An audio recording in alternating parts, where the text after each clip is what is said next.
जो कैबिनेट मंत्री हैं, आप ही का विभाग है, उनके पास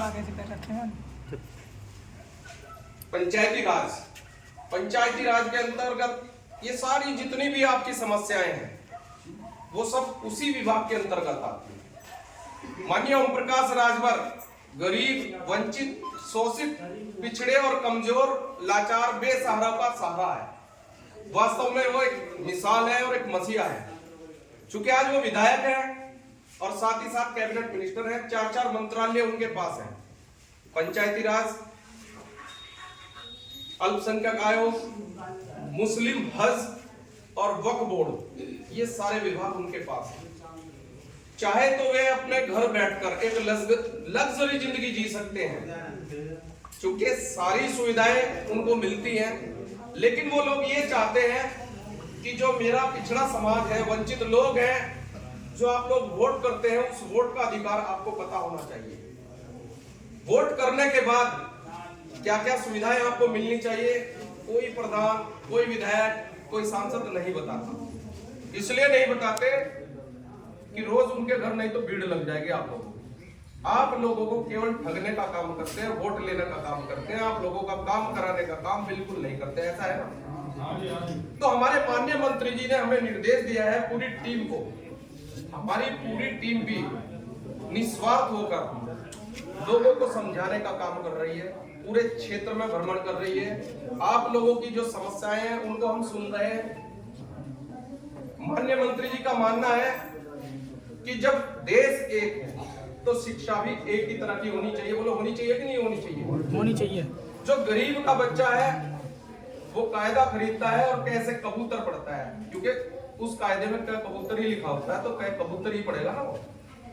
और जो अमीर का बच्चा है वो कैसे कंप्यूटर पढ़ता है, क्योंकि वो लैपटॉप खरीदता है, कंप्यूटर खरीदता है, तो इसलिए वो कैसे कंप्यूटर पढ़ेगा।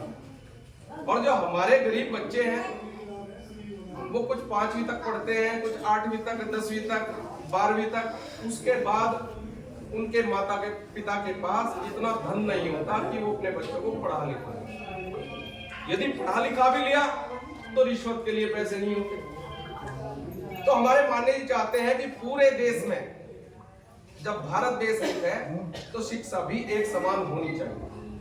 यदि शिक्षा एक समान होगी तो गरीब का बच्चा भी वही पढ़ेगा और अमीर का बच्चा भी वही पढ़ेगा। जब दोनों एक तरह की चीजें पढ़ेंगे तो गरीब का बच्चा भी पढ़ लिख कर डॉक्टर, इंजीनियर, तहसीलदार, एसडीएम, डीएम, कप्तान, ये सब बनेंगे हमारे बच्चे भी। तो आपको कैसा लगेगा? अच्छा लगेगा। तो इसलिए वे चाहते हैं कि समान शिक्षा हो और समान अधिकार हो। दूसरे, पूरे देश में चिकित्सा भी फ्री होनी चाहिए, क्योंकि जो गरीब लोग होते हैं, मान लीजिए आज कोई किसी को हार्ट की समस्या हो गई, ऊपर 1.5-2 लाख का खर्चा आ रहा है, तो लोग अपना घर, मकान, दुकान बेचकर, जो अपने पशु हैं वो बेचकर भी अपने बच्चों का इलाज पूरा नहीं करा पाते। इस अभाव के कारण हमारे बीच से हमारा इंसान चला जाता है, जिसकी कीमत करोड़ों में होती है, अरबों में होती है, कोई आप सोच भी नहीं सकते कितनी कीमत होती है। तो इन्हीं सब बातों को हम लोग आपको बताने आए हैं। सुनिए, सब बात सुनिए। क्या हो गया सचिव साहब? जो आपके क्षेत्र के विधायक होते हैं उनके पास, मैं बता दूं आपको, शायद प्रधानों को भी ये नहीं पता होता। जब प्रधान को नहीं पता तो आपको क्या बताएंगे? उनके पास विधायक निधि में जैसे नाली, खड़ंजा, सड़कें, नल, आप लोगों को यही पता है, ये सब चीजें आती हैं। लेकिन उनके पास एक निधि और आती है, वो किसी को नहीं बताते उसके बारे में। जैसे ही किसी को कोई गंभीर बीमारी हो जाती है, जैसे कैंसर हो गया, हार्ट की समस्या हो गई, किडनी की समस्या हो गई, लीवर ट्रांसप्लांट की समस्या है जिसमें 25 लाख रुपए तक का खर्चा आता है, हम गरीब और कमजोर व्यक्ति अपना घर, मकान सब कुछ बेचकर भी अपना इलाज नहीं करा पाते। तो ऐसी योजना विधायक जी के पास होती है, जिसमें 50,000 से लेकर 25 लाख रुपए तक की सुविधा आप लोगों को चिकित्सा की मिल सकती है। लेकिन वो कब मिलेगी? जब आपको उसके बारे में जानकारी होगी। और प्रधान या विधायक आपको बताते ही नहीं इस विषय में। तो आज हम बता रहे हैं आपको, यदि किसी को इस प्रकार की समस्या है तो वो अपना सरकारी अस्पताल से चेकअप कराएं और सरकारी अस्पताल में एक एस्टीमेट बनता है कि हमारी इस बीमारी में कितना खर्चा आएगा, वो एस्टीमेट बनवाएं, अपना आधार कार्ड पैन कार्ड लगाएं और अपने बैंक अकाउंट की कॉपी का एक फोटोकॉपी भी लगाएं। विधायक इसलिए नहीं बताते आपको क्योंकि आपके बैंक अकाउंट की कॉपी उसमें लग रही है, वो धनराशि केवल और केवल आपके खाते में आएगी, वो लोग उसमें से कमीशन नहीं खा सकते, इसलिए आपको नहीं बताते ये योजना, हम आपको बता रहे हैं। और यदि आपके क्षेत्र का विधायक नहीं मानता है इस बात को, आपका ये कार्य कराने में असमर्थ है, तो हमारे जो सुहेलदेव भारतीय समाज पार्टी की टीम है उसके जिला अध्यक्ष यही है अमित यादव जी, उनका नंबर नोट कर ले।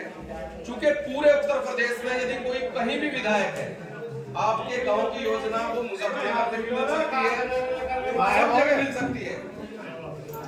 बैठिए बैठिए बैठिए, कुछ नहीं बैठो आप लोग। तो सब जगह आपको ये योजना मिल सकती है। हमारे माननीय मंत्री ओम प्रकाश राजभर आज विधायक है, पूरे भारत में सबसे ज्यादा इस स्कीम का लाभ आज तक अगर किसी विधायक ने दिया है तो माननीय ओम प्रकाश राजभर ने दिया है। अब तक 20 करोड़ रुपए लोगों को वे सुविधा दिला चुके हैं। यदि आपका विधायक नहीं सुनता तो हम अपने विधायक से करा के देंगे और 8 से 15 दिन के अंदर आप लोगों को ये रकम हम मुहैया करा देंगे। दूसरे, आपकी जो भी नाली या खड़ंजे की समस्या है, जैसा कि संजय जी ने बताया, मैडम जी ने बताया आपको, 12 तारीख को आप लिखित में लेकर आए, किसी प्रधान की भी मत सुनना। अगर प्रधान आपके क्षेत्र में नहीं आना, वो तो शिकायत दर्ज हो ही गई है, क्योंकि हमारे माननीय जो मंत्री हैं वो आप ही के विभाग से रिलेटेड है। अन्यथा आपने देखा होगा जब कोई किसी पार्टी के व्यक्ति आप लोगों के पास आते हैं तो सिस्टम के तहत नहीं आते, हम लोग सिस्टम के तहत आपके पास आ रहे हैं। सचिव हमारे साथ चल रहे हैं, बीपीआरओ के माध्यम से, एडीओ पंचायत के माध्यम से, प्रोटोकॉल के तहत हम लोग सभी गाँव में जा रहे हैं। हम लोग जन समस्याएं सुनने आए हैं, उनका निवारण करने आए हैं, कोई वोट मांगने नहीं आए आपसे, कोई इलेक्शन की बात करने नहीं आए, कोई भाषण देने नहीं आए, हम केवल और केवल आपको जानकारी देने आए हैं। तो सभी से मेरा निवेदन है कि 12 तारीख को, मैंने सब जगह क्षेत्र में घूमने के बाद माननीय मंत्री जी से बात की कि यहाँ वास्तव में लोगों को बहुत समस्या है, क्यों ना आप रूबरू होकर उन लोगों की समस्याएं सुने और उनका निवारण करें। तो यदि आपको कोई दिक्कत है, परेशानी है, तो आपको 2 कदम तो रखने होंगे ना। इसलिए सभी गोमल चौराहे पे कंचन फार्म हाउस में पहुंचे, आपके खाने पीने की सारी व्यवस्था माननीय मंत्री जी के द्वारा की गई है और अभी आप 5 लोगों के नाम लिखा दे, बस की सुविधा हम लोग आपको देंगे। बोलो तैयार हो आप लोग, आएंगे वहां या नहीं आएंगे? तैयार है, तैयार है। हम लोग आपको देंगे, 5 लोगों के नाम आप लिखवा दीजिए और ज्यादा से ज्यादा लोग अपनी समस्या लेकर आप पहुंचे और मैं निश्चित आपको अवगत करा दूं कि आपकी समस्याओं का निवारण 100% होगा।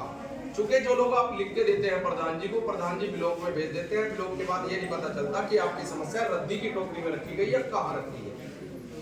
लेकिन यहाँ आपको डायरेक्ट माननीय मंत्री जी के समक्ष आपकी समस्याएं रखी जाएंगी और वो आपके डॉक्यूमेंट सीधे लखनऊ जाएंगे। इसलिए पुनः आग्रह कर रहा हूं कि सभी लोग ज्यादा से ज्यादा संख्या में पहुंचे। इसी के साथ मैं अपनी वाणी को विराम देता हूं और 5 व्यक्ति अपना नाम यहाँ लिखवा दे जो बस की जिम्मेदारी ले सकते हैं, जिसको लखनऊ से कॉल आएगी बाकायदा कि आपके क्षेत्र में किस नंबर की बस लगा दी गई है और आपको 5 लोगों को उस बस को भर के लेके आने की जरूरत है। ऐसे जिम्मेदार 5 व्यक्तियों के नाम आप लिखवा दे, आपको लखनऊ से कॉल आएगी और सब साधन करके रखना, लोगों को जोड़ के रखना। उस बस के माध्यम से आप लोग गोमत चौराहा कंचन फार्म हाउस पे पहुंच गए। ठीक है सर, 5 लोगों के नाम।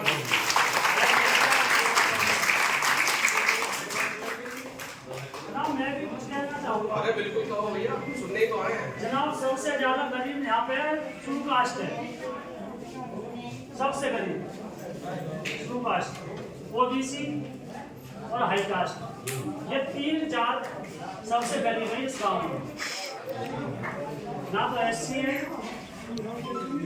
और सब अमीर है, ये 3 जात सबसे गरीब है इस गांव में।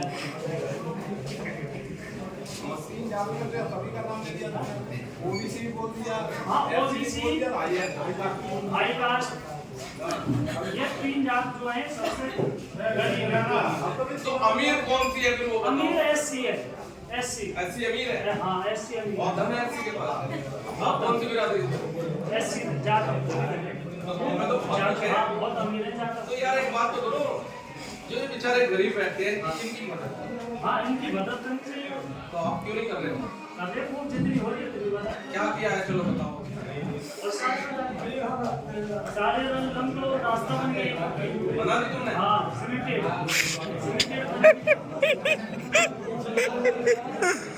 समस्या तो बताना रे का समस्या है।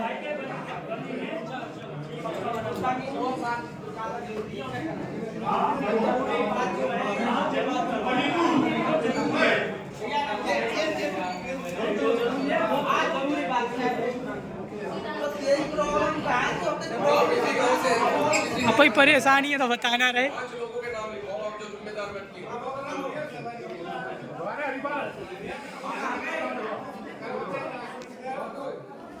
कार्ड भी जा रहा हूँ निकाले निकाल।